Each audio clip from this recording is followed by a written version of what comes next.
कि मैं एक लाचार सा थोक व्यापारी खरीद कर कच्चा माल नगद में तैयार माल उधार बेचता हूँ, साथ उसके कंपटीशन का दंश झेलता हूँ। कभी मजदूरों की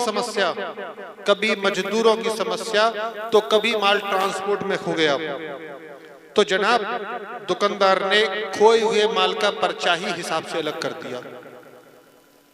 जब कभी यदा कदा ऐसा हो जाता है कि ट्रांसपोर्ट में कोई माल मिसिंग हो जाते हैं, जब ट्रांसपोर्ट में कोई माल मिस हो जाता है तो जिस व्यापारी के लिए वो माल भेजा जाता है तो व्यापारी हमको बोल देते हैं कि साहब ये माल तो आया ही नहीं, माल नहीं आया तो किस बात का पैसा। अब देखिए साहब कि कभी माल ट्रांसपोर्ट में ही खो गया तो दुकानदार ने वो पर्चा हिसाब से अलग कर दिया। कभी महंगाई की मार तो कभी छापेमारी की सरकार झेलता हूँ। मैं लाचार सा थोक व्यापारी, न पूछो क्या क्या झेलता हूँ। कोई नहीं पूछता हाल तुम्हारा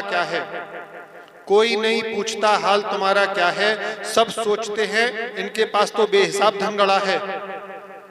कोई जो आ जाए विपदा प्राकृतिक धंधाबंद व्यापारी पेमेंट रोक देते हैं।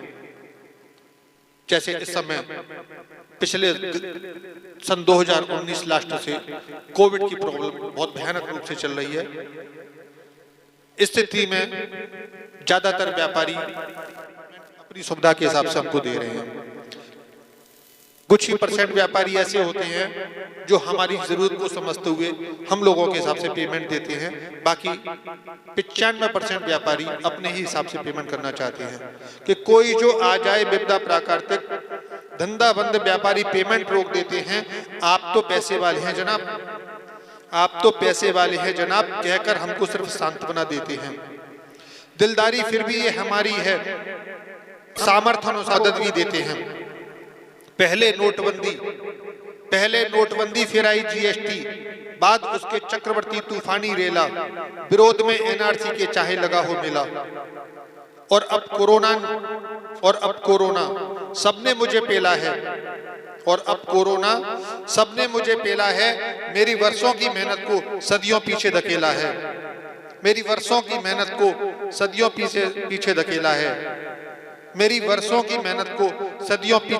है। लगता है जैसे व्यापार जगत में हर हमले के लिए मैं ही